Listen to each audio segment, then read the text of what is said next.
Hello and welcome to all. My name is Shanu Aswal and you are watching your favorite channel Study for All. So let's start करते हैं. Vitamin B2 मैंने vitamin B1 या B मैंने discuss किया था, वो आपको बहुत ही अच्छा लगा था, आपके कमेंट्स मुझे बहुत ही अच्छे लगे. सो लेट्स स्टार्ट करते हैं. विटामिन B1 के बाद क्या आता है, B2 आता है. तो लेट्स स्टार्ट करते हैं. भरपूर कंटेंट है, बहुत ही ज़बरदस्त मैंने यहाँ पे कंटेंट प्रोवाइड करने की कोशिश की है आपको. सो लेट्स स्टार्ट करते हैं. देखिए पहला क्वेश्चन पूरा एंड तक वीडियो देखिएगा, हर एक क्वेश्चन फंसेगा जरूर, आएगा जरूर.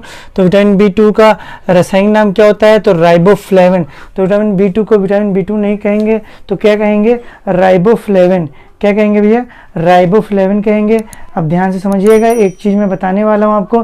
क्वेश्चन पूछाएगा, पहला क्वेश्चन क्या पूछाएगा, इसका दूसरा नाम क्या है, विटामिन B2 का दूसरा नाम क्या है भैया. बहुत ही मोस्ट इंपॉर्टेंट क्वेश्चन है, कई बार पेपर में आया भी है. ये इसका विटामिन G भी बोलते हैं. तो विटामिन B2 का दूसरा नाम क्या है, विटामिन G. तो किस विटामिन को विटामिन G के नाम से आना आता है, तो विटामिन B2 को विटामिन G के नाम से आना आता है. आप ध्यान से देखिएगा ध्यान से. G फॉर क्या, ग्रोथ. G फॉर क्या भैया, ग्रोथ.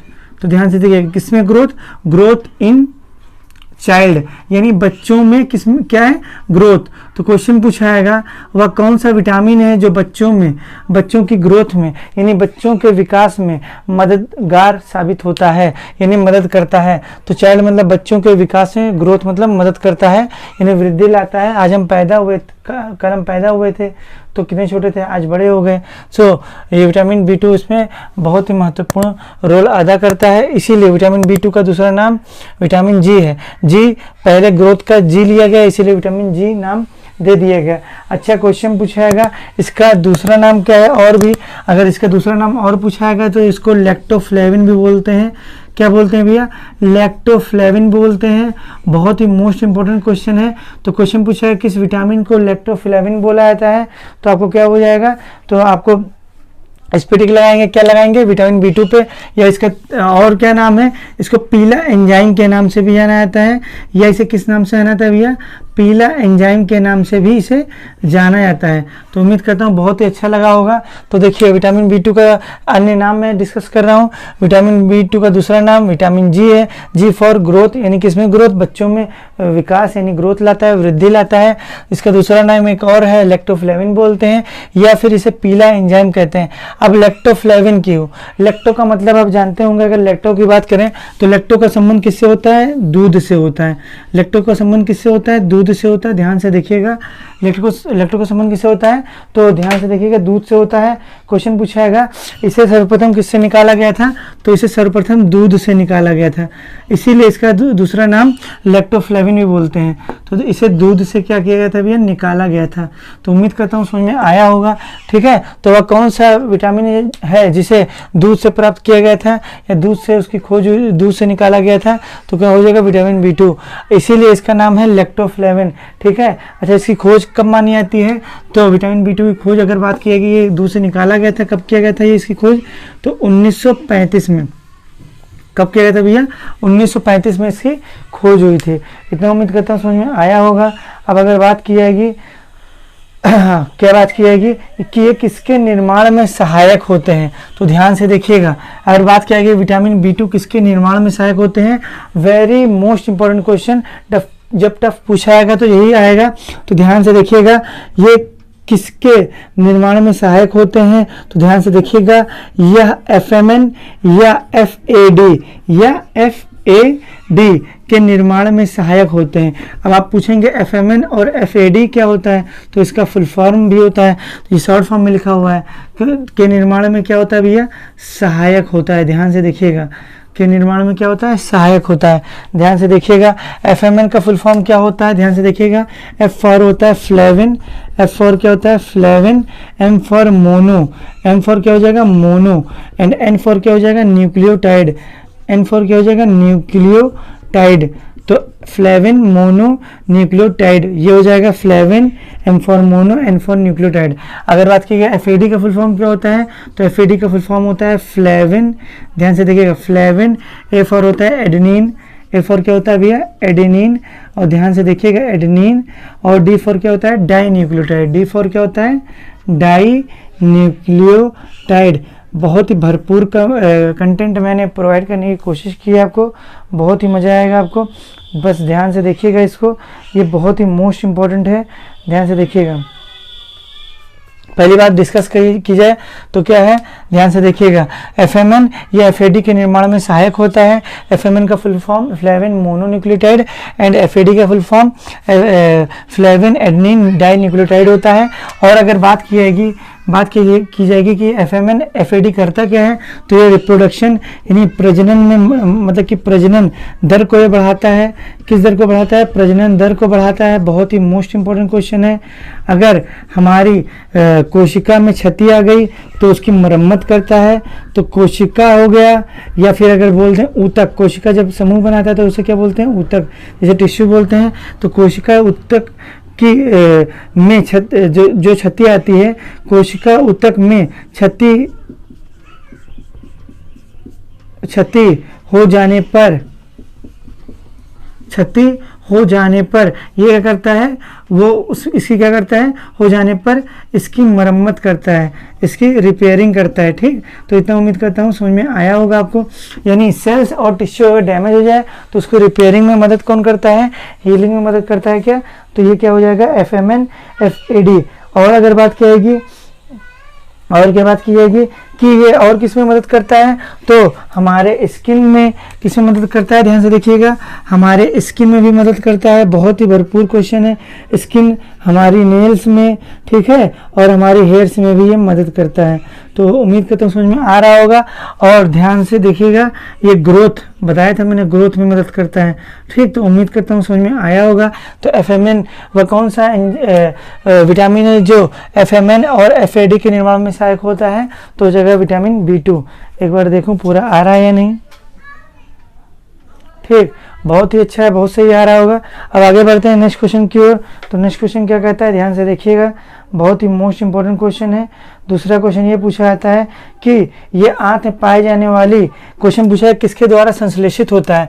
तो विटामिन B2 याद रखिएगा, आंत में पाई जाने वाली जीवाणु द्वारा ये इसका निर्माण होता है। तो आंत में पाई जाने वाली, ध्यान से देखिएगा, आंत में पाई जाने वाली क्या? जीवाणु का नाम अगर पूछ ले क्या होता है, तो जीवाणु का नाम है इश्चेरेचिया। ध्यान से देखिएगा, इश्चेरेचिया कोलाई। क्या नाम है भैया? इश्चेरेचिया कोलाई। तो इसको बहुत ध्यान से पढ़िएगा, इश्चेरेचिया कोलाई। तो ये आंत में पाई जाने वाली इश्चेरेचिया कोलाई नाम के जीवाणु द्वारा ये संश्लेषित किया जाता है, इसका सिंथेसिस होता है, तब इसका निर्माण होता है। ठीक है, विटामिन B2 का, तब हमारे विटामिन B2 का हमारे फॉर्मेशन होता है हमारे शरीर में। तो इतना उम्मीद करता हूँ समझ में आया होगा। बात करते हैं और क्वेश्चन। देखिए, क्वेश्चन पूछा गया था कि किलोसिस नामक रोग, ध्यान से देखिएगा, पहला क्वेश्चन क्या है कि किलोसिस नामक रोग भी किसके कारण होता है? तो किलोसिस, ध्यान से देखिएगा, किलोसिस रोग भी किसके कारण होता है?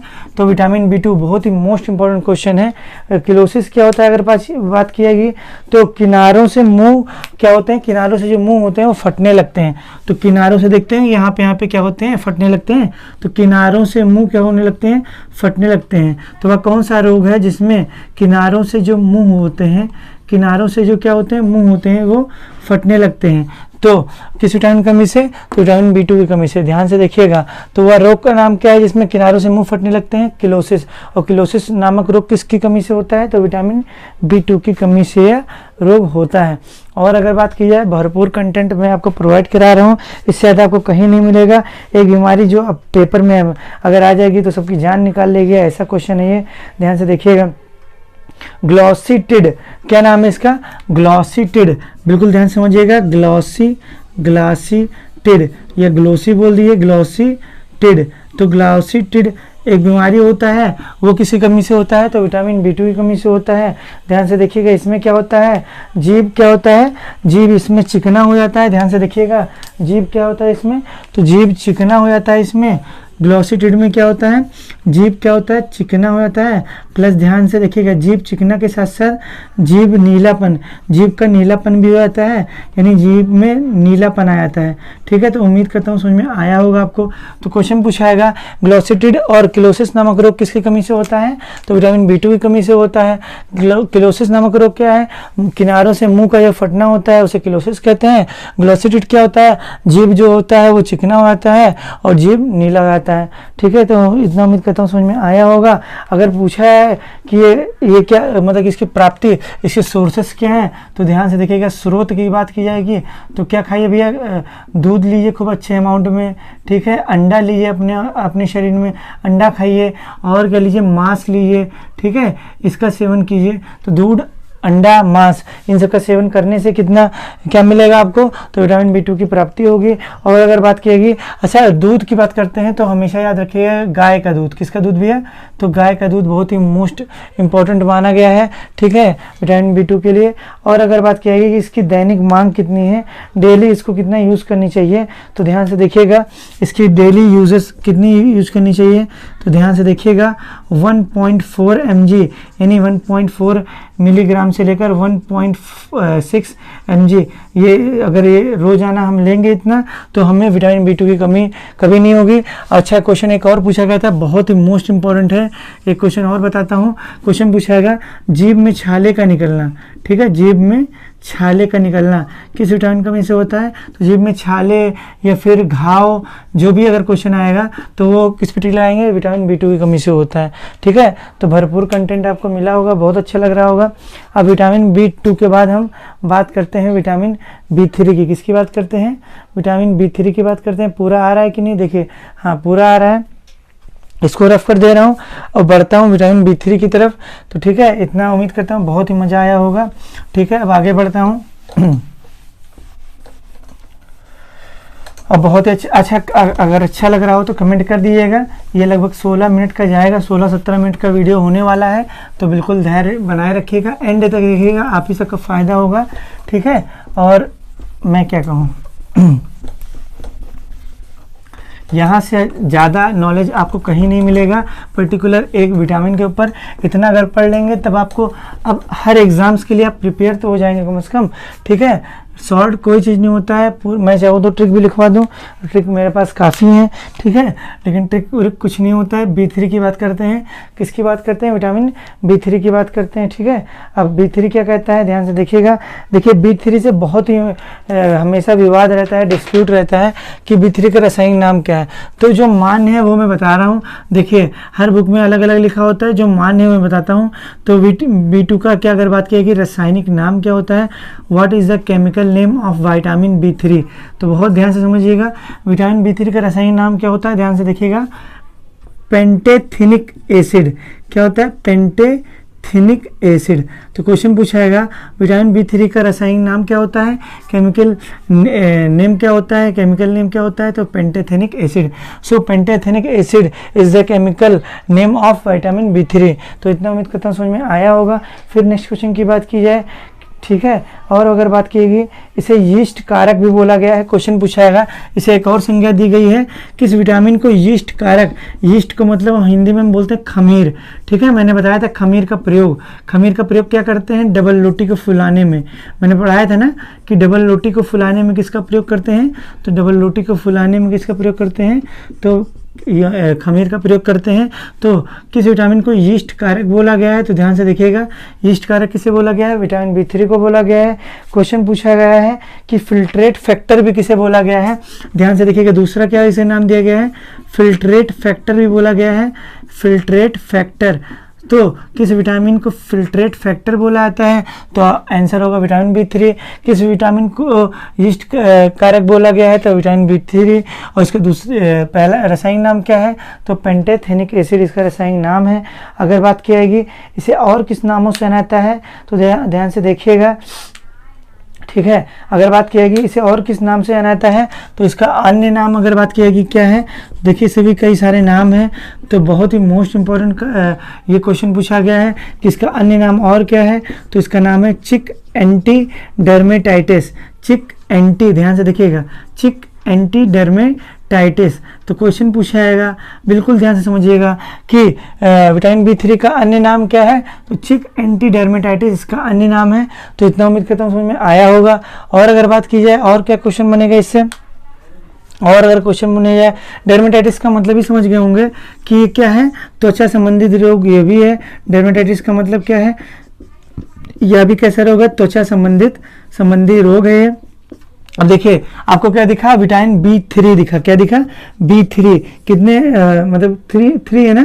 तो देखिए क्वेश्चन पूछाएगा किस विटामिन की कमी से लकवा मार जाता है। ठीक, लकवा में कितने वर्ण है, 1 2 3, B3 3 मतलब 3 वर्ण। तो लकवा, तो किस विटामिन की कमी से शरीर में लकवा मार जाता है, इससे पैरालाइज हो जाता है, देखते होंगे। तो लकवा किस विटामिन की कमी से मार जाता है, तो आप किस पे टिक लगाएंगे, विटामिन B3 3 है, 1 2 3 3 वर्ण। ठीक, लकवा क्या होता, क्योंकि ये जानते होंगे ये वसा की मात्रा को देखिएगा ये क्या करता है, सॉरी वसा मतलब कोलेस्ट्रॉल की मात्रा को मेंटेन रखता है। अब जानते हैं कोलेस्ट्रॉल क्या करता है, ब्लड सर्कुलेशन की दर को रोक लेता है।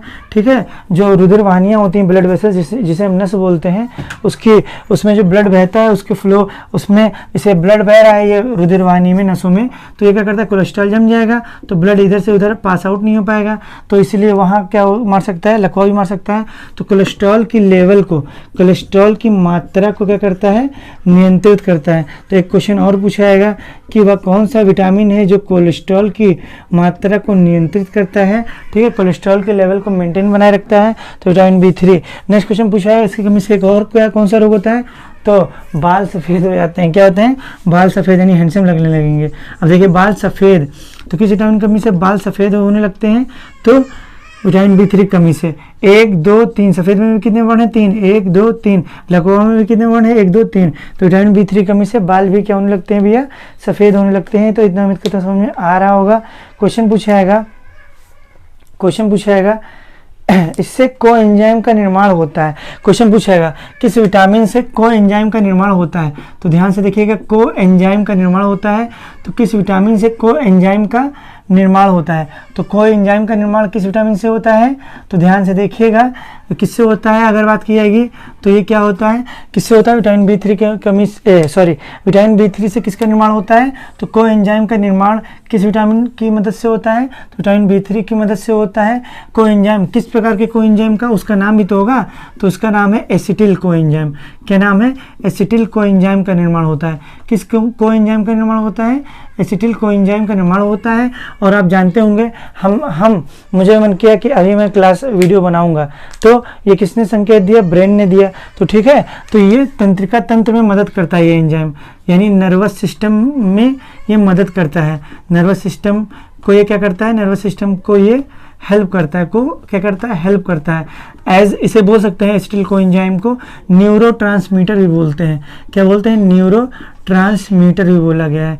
क्या बोला गया भैया, न्यूरो ट्रांसमीटर भी बोला जाता है। ठीक है, तो इतना उम्मीद करता हूँ समझ में आ रहा होगा। तो क्वेश्चन पूछा जाएगा कोएंजाइम का निर्माण कौन सी विटामिन करता है, तो विटामिन B3। उस कोएंजाइम का निर्माण क्या है, तो एसिटिल कोएंजाइम उसका नाम है। ये किसमें मदद करता है, तो नर्वस सिस्टम को हेल्प करता है। ठीक है, हमारी संवेदनाएं को बताता है, जैसे हमें चोट खा गए, गर्मी लग रही, ठंडी लग रही, ये संवेदनाएं देता है, इसीलिए इसे न्यूरो ट्रांसमीटर भी कहा गया है। तो इतना उम्मीद करता हूँ समझ में आया होगा। अब देखिएगा ये कोएंजाइम का निर्माण करता है, और कोएंजाइम का काम और है जो कि क्या करता है, कार्बोहाइड्रेट, वसा एवं प्रोटीन के निर्माण में सहायक होता है। कोएंजाइम और भी निर्माण में, और किसी के भी निर्माण में सहायक होता है। तो देखिएगा एक इसके निर्माण में सहायता प्रदान करता है, तो पहला कार्बोहाइड्रेट जिससे हमें क्या मिलती है, एनर्जी मिलती है। दूसरा किसका निर्माण करता है, तो दूसरा वसा का निर्माण करता है। तीसरा किसका निर्माण करता है, तो तीसरा प्रोटीन का निर्माण करता है। तो इन सभी का क्या करता है भैया, निर्माण करता है। क्या करता है, निर्माण करता है।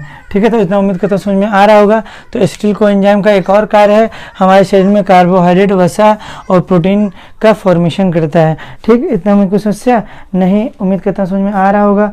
और अगर बात की जाएगी कि अगर इसकी कमी होने लगे तो क्या होगा, इस क्या होने लगेगा, थकान हमें आएगी, ठीक ध्यान से देखिएगा, थकान आएगी। और सबसे बड़ी चीज़ है जनन क्षमता में कमी हो जाएगी। किस विटामिन की कमी से? जनन क्षमता, ठीक है, रिप्रोडक्शन जो रेट है उसमें क्या आएगी, कमी आएगी। जनन क्षमता में क्या आएगी, कमी आएगी, ठीक है। तो किस विटामिन कमी से जनन क्षमता में कमी आएगी? तो किस पे टिक लगाएंगे आप? तो आप लगाएंगे किस पे, विटामिन B3 की पे टिक लगाएंगे। और पूछा है किस विटामिन कमी से थकान लगता है, तो विटामिन B3। तो थकान में भी कितने वर्ड हैं, 1 2 3, ठीक। तो विटामिन B3 की कमी से थकान भी लगता है। और अगर बात कीजिएगा नेक्स्ट क्वेश्चन की, तो नेक्स्ट क्वेश्चन क्या है, इसका भी क्या है, इसका प्राप्ति सोर्स क्या है? तो इसका भी प्राप्ति सोर्स क्या है, दूध। इसका भी प्राप्ति सोर्स क्या है, दूध, मांस, अंडा। तो इसका ये खाने से हमें मिलेगा। ध्यान से देखिएगा, यकृत भी लेने से, ठीक, यकृत जानते होंगे, लिवर, ठीक है। तो इतना उम्मीद करता समझ में आ रहा होगा। अच्छा, पूछा है, बात की है कि इसको कितना अमाउंट में लेना चाहिए। तो इसकी डेली कितना लेना चाहिए, डेली यूजर्स के लिए कितना लेना चाहिए हमें? तो 5 से 10 मिलीग्राम इसका लेना चाहिए हमारे शरीर में। तो हमारे शरीर में 5 से 10 मिलीग्राम अगर विटामिन B3 मिलेगा तो हम इन सब बीमारियों से, इन सब प्रभावों से हम सब बच सकेंगे। सो उम्मीद करता हूँ बहुत भरपूर कंटेंट मिला होगा। Thank you for watching. बहुत ही ज़्यादा नॉलेज मिली होगी आपको, उम्मीद करता हूँ। अगर अच्छा लगा होगा तो आप कमेंट कर दीजिएगा। Thank you for watching. जय हिंद, जय भारत, वंदे मातरम, जय हिंद।